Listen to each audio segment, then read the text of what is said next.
Et coucou, j'espère que vous allez bien. Je vous souhaite la bienvenue dans ce nouveau vlog. On est le jeudi 17 novembre, donc j'ai clôturé mon vlog hier, mais j'ouvre aujourd'hui parce que j'ai deux petites choses à vous montrer. Déjà un petit colis et surtout j'ai reçu, alors désolée, je l'ai ouvert parce que j'étais beaucoup trop impatiente. Je l'ai trouvé hier soir en rentrant dans la boîte aux lettres et j'étais beaucoup trop impatiente de l'ouvrir, donc je vous montre.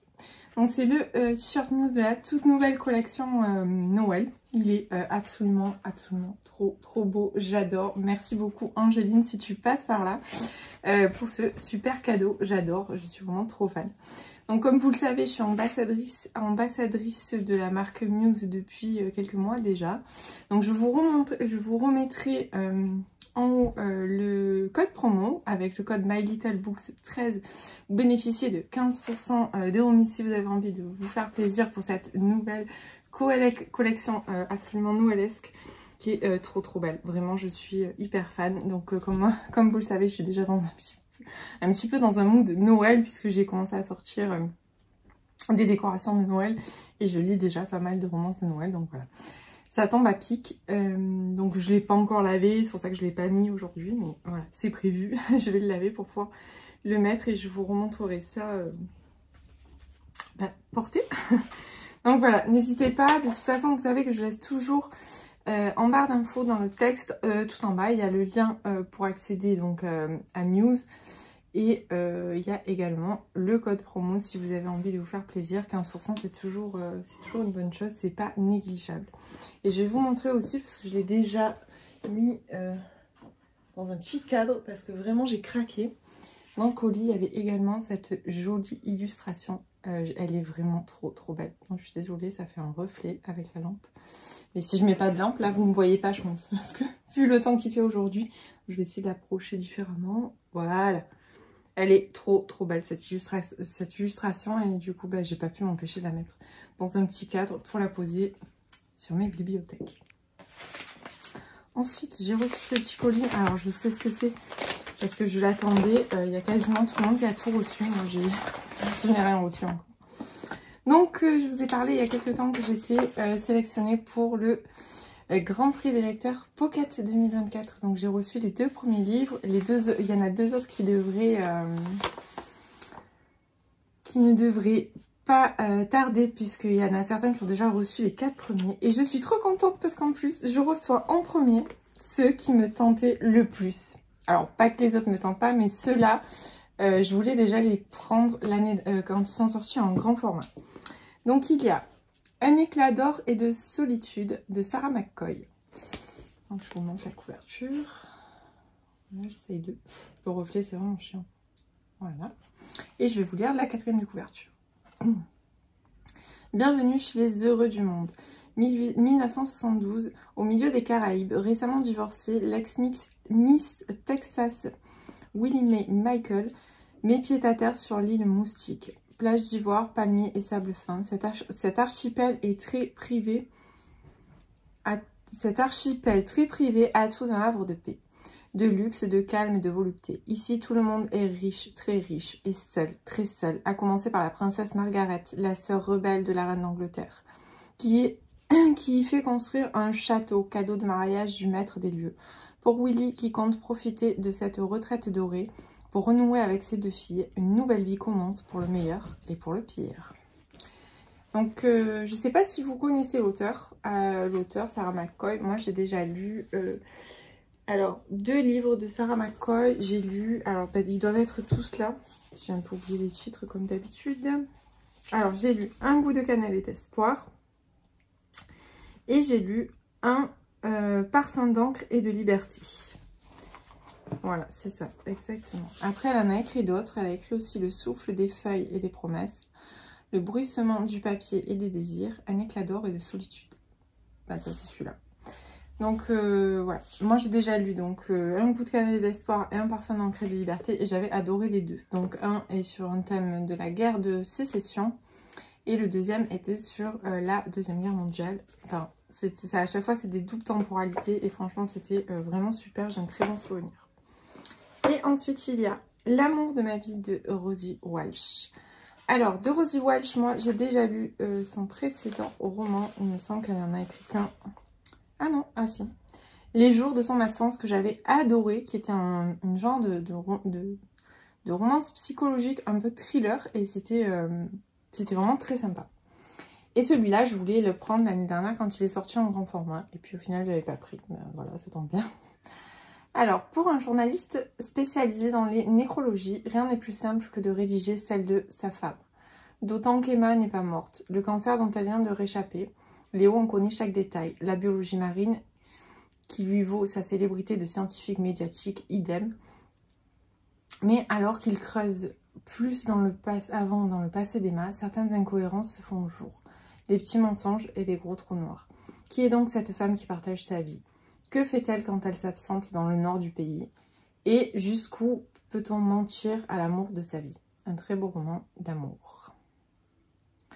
Voilà. Moi, j'avais beaucoup aimé le précédent, donc je pense que là, ça va bien le faire aussi. J'ai hâte en attendant de les découvrir. Voilà. Par contre, je suis moins fan de cette tranche pocket. Je préférais avant quand c'était... Bon, ça fait un petit moment qu'ils sont passés comme ça, je crois que ça date de l'année dernière, mais j'aimais bien quand j'avais le petit pocket en bleu en bas. Bon, c'est un détail. Voilà, sinon, côté lecture, j'ai entamé 2 livres. Oui, c'est la crise. Alors, hier, j'ai entamé La liste des regrets. On ne me rappelle plus du nom de l'auteur, c'est Mickey quelque chose. Enfin bon, bref, c'est paru chez Erol au mois de novembre. Je l'avais reçu dans le cadre d'un service presse. Donc, je l'ai attaqué hier. Mais voilà, c'est un livre assez lourd, enfin assez lourd, la thématique est assez lourde puisqu'on parle de mort, puisque l'héroïne est une Tanadoula, donc elle accompagne les morts dans leurs derniers instants. Et j'ai lu une 60aine de pages et j'avoue que ça m'a un peu plombée. Je pense que j'étais pas vraiment dans le bon mood hier soir pour lire ça, donc j'ai préféré le mettre de côté parce que c'est vraiment un livre qui me tente beaucoup. En plus, j'ai vu quand même passer de très bons retours dessus. Et de fait, j'ai envie de le lire quand je serai un peu mieux. Donc je pense que je l'ai mis de côté et j'essaierai sûrement de le reprendre ce week-end. Et parallèlement, j'ai commencé Campus Driver 5 de CS Kill aux éditions Hugo. Pareil, que j'ai reçu de la part de Ficha en format numérique dans le cadre d'un service presse. Donc je vous mettrai la petite affiche là. Donc je l'ai commencé, je suis à peu près à 40%. Donc ici on va suivre Tori et Luc. Donc Luc est un des nouveaux Campus Driver puisque vous le savez, les 2 derniers, enfin pour ceux qui ont suivi la série, les 2 derniers en fait c'est des nouvelles recrues. Sur les 2 derniers tomes en fait c'est des nouvelles recrues. Donc on a toujours des nouvelles des anciens, enfin voilà, comme une série en fait de New Romance. Et pour l'instant je suis un petit peu mitigée parce que alors pareil, peut-être je suis vraiment pas dans un je suis vraiment pas dans un bon état d'esprit en ce moment. Je suis un petit peu mitigée pour la bonne et simple raison que j'arrive pas vraiment à m'attacher au personnage. Alors l'histoire est assez drôle puisque c'est Esquil, on le sait, en général c'est bourré d'humour et c'est ça qu'on aime. Il y a toujours des situations un petit peu rocambolesques et voilà. Mais là, j'arrive pas vraiment à m'attacher aux personnages. C'est-à-dire que pour moi, ils ont rien de... Je trouve que c'est long à démarrer. Vous allez dire, mais en ce moment, elle trouve que tout est long à démarrer. Oui, c'est vrai. Mais voilà. Donc, pour l'instant, je ne sais pas. Je crois que je suis à 40% de lecture, il me semble. Donc, je vais poursuivre ma lecture. Et puis, je vous en reparlerai après. Dans tous les cas, ça reste des romances que j'aime bien. Puisqu'on est, voilà, on est dans quelque chose d'assez léger, d'assez drôle. Mais ce qui me gêne là, c'est que je sais pas, j'arrive pas à... Alors autant le précédent qui traitait de Juliette et de Raph, je me suis de suite attachée à Juliette par exemple, j'étais de suite accro au personnage. Là, Tori elle est drôle, mais en fait Tori c'est une des meilleures amies de Juliette et elle est, elle est très... on va dire proche de l'occulte, donc elle fait un peu des gris-gris, elle est un petit peu, voilà... C'est un petit peu la sorcière de la bande, quoi, on va dire. Et elle va venir en aide à Luc parce que lui, il a la poisse. Donc voilà, pour lui enlever, entre guillemets, la poisse. Mais voilà, il n'y a rien qui m'a fait m'accrocher, comme par exemple les thématiques qui touchaient Juliette ou qui touchaient Raph dans le tome précédent. Donc dans tous les cas, je vous en reparle parce que c'était quand même une de mes sagas phares que j'aimais trop. Les Campus Driver, je les ai tous lus, hein, c'est le dernier. Puis normalement, je crois que d'ailleurs, c'est le dernier. Mais voilà, donc je vous redis ça un peu plus tard. Pour l'instant, voilà, c'est une lecture légère, c'est drôle. Mais voilà, il n'y a pas plus d'attachement que ça au personnage. Je sais pas ce qu'elle a, mais elle est super attirée par mes bibliothèques en ce moment. Je sais pas, c'est une passion. Je pense qu'elle va apprendre à lire. Lola? Lola, tu dis bonjour? Tu dis bonjour? Ouais. Qu'est-ce que tu vas apprendre à lire? Ouais. Je sais pas ce qu'elle a en ce moment. Elle passe son temps à les renifler dans les bibliothèques. Elle doit croire que je cache à manger dedans. Parce que Lola, la seule chose qui m'intéresse, c'est manger. Donc bah écoutez, ça sera tout pour aujourd'hui. Oui, j'ai blablaté 10 minutes pour pas grand chose au final, mais voilà, c'est comme ça, on est aussi là pour ça, pour communiquer. Et je vous reprends très vite. Et coucou, j'espère que vous allez bien. Surtout aujourd'hui, on est le mardi 21 novembre, donc ça fait quelques jours que je ne vous ai pas pris. Les journées passent à une vitesse folle et c'est un peu la course en ce moment. Mais j'ai 3 updates lecture à vous faire. Alors, on est bien évidemment dans le thème Noël à fond puisque bah, ça approche. Hein, donc, j'essaie de dégommer un petit peu ma pâte de Noël pour en venir à bout et pour vous en parler aussi suffisamment tôt pour que vous puissiez agrémenter la vôtre, bien évidemment. Sinon, j'ai aussi terminé. Donc, j'avais attaqué en version numérique la semaine dernière. J'avais attaqué le tome 5 des Campus Driver Good Luck de CS Kill aux éditions Hugo New Romance, pardon. Donc le fichier numérique m'a été envoyé par Elena de chez Fictia, donc je l'ai terminé samedi matin. Alors comme je vous disais, j'ai passé un bon moment, mais ça ne sera pas mon tome préféré parce que j'ai trouvé que c'était un petit peu lent. Donc dans ce tome, on va suivre Luke qui est un célèbre joueur de baseball de son équipe et Tori qui est... excusez-moi. Et on va suivre aussi Tori. Donc Tori, c'est la meilleure amie de Juliette qu'on rencontre dans le tome 4 et Luke, c'est un des nouveaux Campus Driver. Donc ils sont tous les deux assez opposés, ils ont des personnalités bien différentes. Mais il se trouve que Luke semble poursuivi par la poisse. Donc il va proposer à Tori, en fait il va demander à Tori qui elle est un petit peu dans le monde ésotérique, de lui porter secours. Alors, donc au départ, ils font des petits deals entre eux, et puis Luke vient à demander à Tori, en fait, de jouer sa petite amie fictice. Donc, vous l'aurez compris, on est dans un thème faux couple, et ça va être un slow burn. Donc, c'est vraiment, on va dire, le slow burn. J'ai souvent, moi, beaucoup de difficultés, parce que quand c'est vraiment trop lent, j'avoue que j'ai du mal à rentrer vraiment dans l'histoire. Donc là, c'était sympa, c'était drôle, comme toujours. Je suis toujours ravie de retrouver les Campus Driver et la plume de CS Kill. Mais voilà, j'ai pas eu plus, on va dire, d'atomes que ça avec les personnages et avec leur histoire. Elle m'a pas plus bouleversée que ça. Voilà. Mais bon, sinon, c'était une lecture sympa. Mais voilà, ça sera pas sur le... Moi, je vous conseille toujours cette saga parce que je la trouve absolument géniale. Mais celui-ci ne fait pas partie de mes tomes favoris. Voilà, mais en tout cas, je vous invite bien évidemment à le découvrir. Si vous n'avez encore jamais lu les Campus Driver et que vous êtes fanat de romance un petit peu... de romance qui ont un peu du peps, c'est-à-dire... voilà, on reste souvent dans quelque chose quand même d'assez drôle. C'est bourré d'humour, c'est bourré de situations assez rocambolesques. Moi, je sais que les 4 premiers même... Ouais, les 4 premiers, vraiment, j'ai adoré. Celui-là, c'est un cran en dessous, mais voilà, après, c'est pas grave. Ça ne m'empêchera pas de lire les prochains livres de CS Kill. Et ça ne lève pas l'image que j'ai de cette saga, qui pour moi reste quelque chose de vraiment top. Voilà. Ensuite, j'ai lu Retour à Sainte-Marie-Île, un Cozy Christmas Mystery de Karine Pitoki aux éditions Robert Laffont, La Bête Noire. Donc là, hop, je vous montre la couverture parce que franchement, elle est trop belle, vraiment. Et puis quand on la voit après coup, vraiment tout est super bien représenté dessus. Vraiment, j'ai adoré. Donc là, on va suivre Joanne. Joanne vient de subir une déception amoureuse. Elle vient de se faire un peu lourder puisque son mec la trompe. Donc elle fuit Londres et comme elle n'a plus un sou en poche suite à de mauvais placements alors que elle est quand même, elle vient de gagner d'ailleurs Elle est scénariste, elle vient d'ailleurs de gagner un prix, mais à cause de mauvais placements boursiers, elle a tout perdu. Donc elle part se réfugier dans la maison de sa tante Gladys à Sainte-Marie-Île. Donc elle espère passer inaperçue, mais bien évidemment c'est un tout petit village où on se sent très très bien, mais les langues sont assez longues et on va dire qu'elle va pas rester cachée bien longtemps. Donc ces deux voisines vont se charger de prévenir le pasteur qui n'est autre que Laurie, son meilleur ami. Ils se connaissent depuis qu'ils sont enfants. Et petit à petit, tout le monde va être au courant que Joanne est partie se réfugier dans cette maison-là. Et son frère n'aurait pas rien trouvé de mieux que de lui envoyer son neveu qui s'est fait renvoyer du pensionnat. Bref, elle qui voulait être tranquille dans son petit cottage, elle va se retrouver avec tout le monde autour d'elle.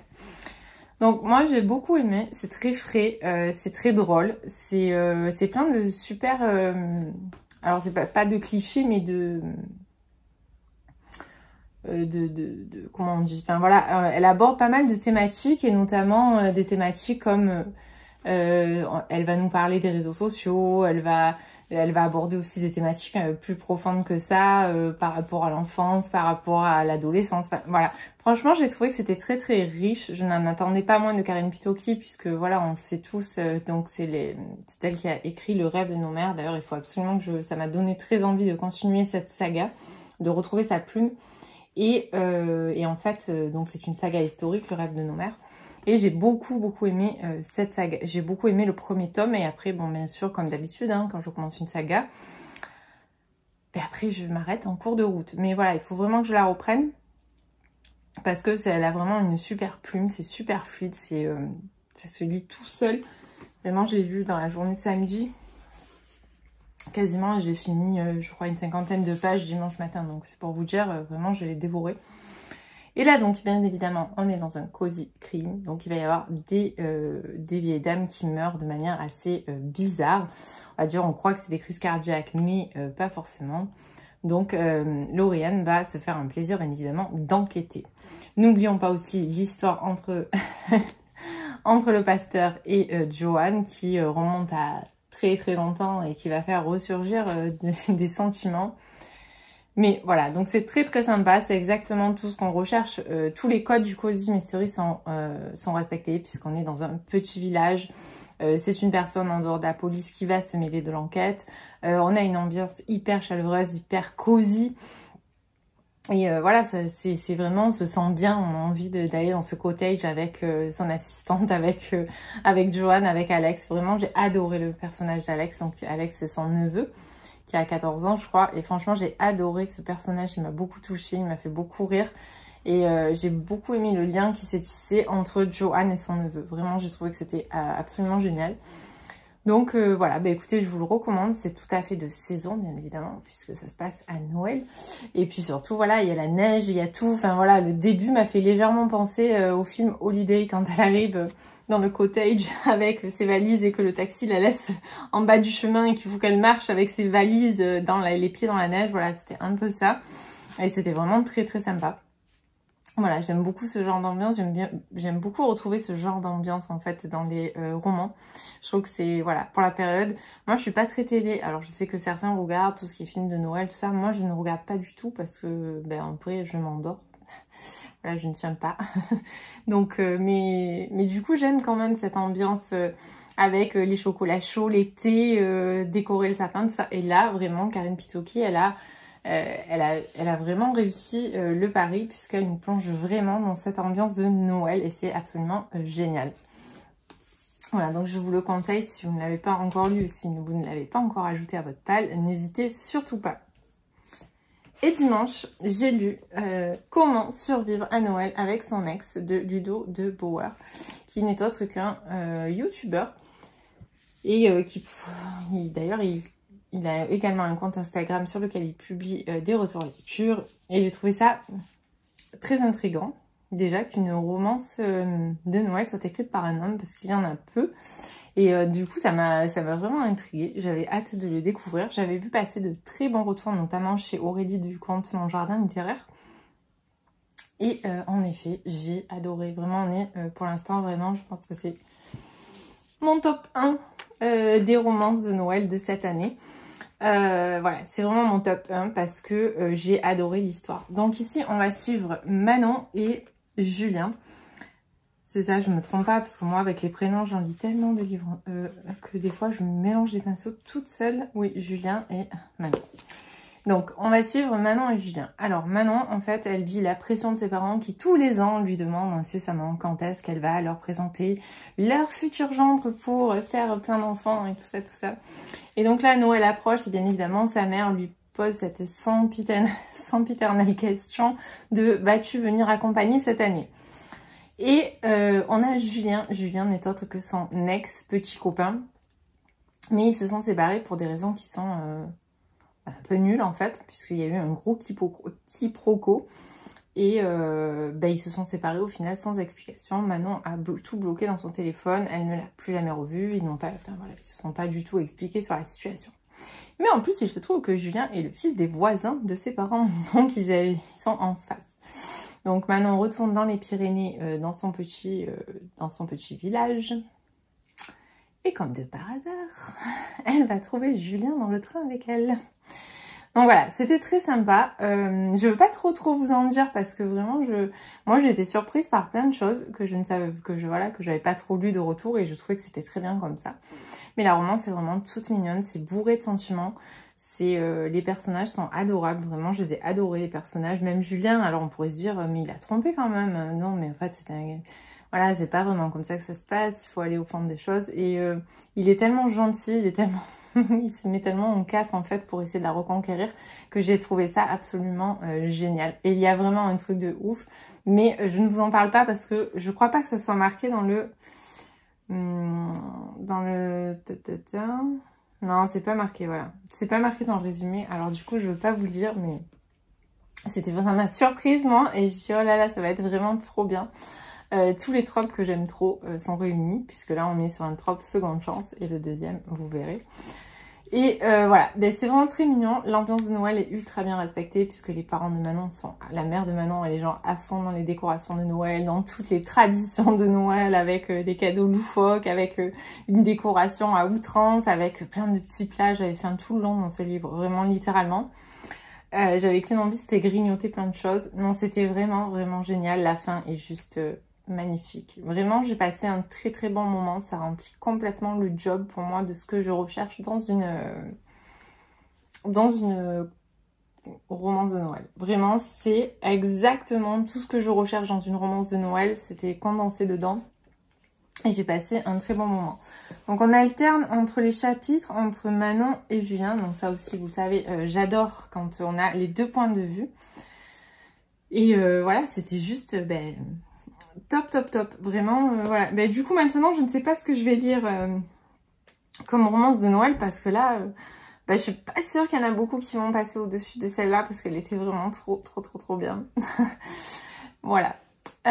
Écoutez, sinon, niveau lecture, le scoop, c'est que hier, par exemple, je n'ai pas lu de la journée. Bon, j'étais très fatiguée. D'ailleurs, je ne vous ai même pas pris alors que normalement, le lundi, je rattrape tout mon retard du week-end. Là, je vous ai absolument pas pris. J'étais éclatée hier soir et j'ai absolument pas lu. Et en fait, aussi, j'arrive pas à me décider. Excusez-moi. J'arrive pas du tout à me décider de savoir qu'est-ce que je vais lire maintenant. Donc là, il faut que je me décide parce que ce soir, quand même, j'aimerais bien me caler tranquillement avec un bouquin. Donc, je ne sais pas. Je vais voir, je vais fouiller dans ma palle. C'est pas comme si j'avais pas 300 livres dans ma palle. Donc, j'arriverai forcément à trouver. Mais écoutez, sur ce, je vais vous laisser pour aujourd'hui. Je vous reprendrai demain et c'est sûr, je vous reprendrai demain parce que j'ai oublié en bas, mais j'ai reçu un livre j'ai reçu la parution de janvier et de février de chez Faubourg Marigny la semaine dernière.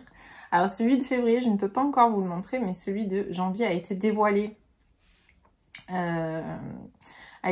Sur le compte de Faubourg Marigny, donc je pourrais vous le montrer et vous lire par la même occasion le résumé. D'ailleurs, il me fait très envie. Donc, dans tous les cas, je vous reprends demain, comme ça, je vous montrerai ça. Et je vous dirai ce que j'ai choisi comme lecture. Sur ce, je vous dis à plus tard. Je vous reprends, on est mercredi 22 novembre. Donc, comme je vous avais dit, je vous reprends pour vous parler de cette sublime réception. Alors, j'ai hâte aussi de vous montrer celui de février parce que vraiment, La couverture, elle est magnifique. Vraiment, Faubourg Marigny, il faut un effort, un travail éditorial qui est absolument impressionnant. Je trouve que les couvertures, elles sont toujours belles. Je pense pas avoir reçu un Faubourg Marigny en me disant la couverture est pas bof et bof. Non, franchement, honnêtement, je les trouve vraiment toutes très très belles. Donc là, il s'agit de La fille de l'illusionniste de Amita Parikh. Alors, j'ai jamais lu l'auteur, donc je ne sais pas du tout. Et il est à paraître le 10 janvier 2024. Je suis désolée, j'ai oublié de fermer le volet. Et je le saurai en pleine tête, donc ça doit faire un peu une luminosité un petit peu bizarre. Alors, je vais vous lire la quatrième de couverture. 1938. Léna Papadopoulos, 9 ans, n'a jamais tout à fait trouvé sa place dans le cirque Le Monde des Merveilles, même en tant que fille de l'extraordinaire illusionniste tête d'affiche Théo. Brillante et curieuse, Léna aspire à la magie du monde réel, de la science et de la médecine, malgré les limites de son fauteuil roulant. Sa vie non conventionnelle va prendre une tournure passionnante lorsqu'elle sauve Alexandre, un orphelin juif avec ses secrets et un passé mystérieux. Mais en dehors des merveilleuses lumières du cirque, la noirceur du nazisme est en train d'éteindre l'Europe. La guerre va bousculer le monde de Léna et lui prendre tout ce qu'elle chérit le plus.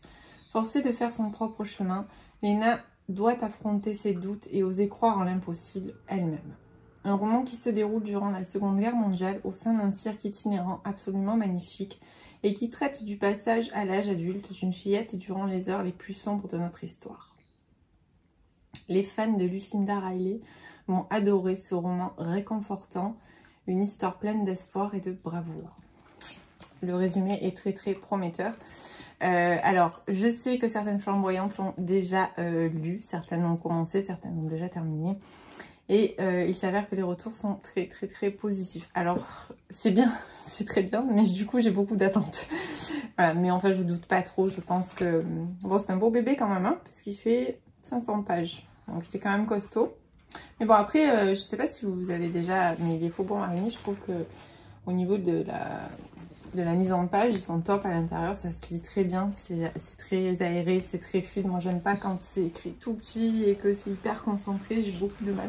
Bon, aussi parce que j'y vois pas très bien. Comme vous pouvez le voir, à chaque fois que je vous lis les quatrièmes de couverture, en fait je bute sur les mots tout simplement parce que, enfin, à mesure je recule le livre de plus en plus loin parce que je mets pas mes lunettes pour les reflets, mais du coup j'y vois rien.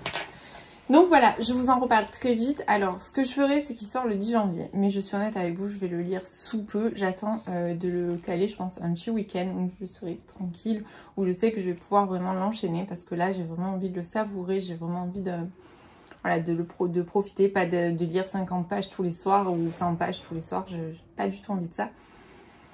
Donc, je vous en parlerai un petit peu, mais je referai certainement un morceau de vidéo à chaud que je remettrai dans un vlog pour le 10 janvier parce que voilà, il faudra en parler au moment de sa sortie, mais je vous en dirai quand même quelques petites choses avant. Sinon, hier soir, j'ai démarré Celle qui brûle de Paula Hawkins. De Paula Hawkins, je sais pas comment ça se dit. Donc ce livre, je l'avais eu dans un swap, enfin oui, c'était un swap qu'on avait fait l'année dernière avec les flamboyantes. Donc c'était, moi j'avais fait un swap avec Mademoiselle Bookslover, Laura, que je vous parle quand même assez souvent.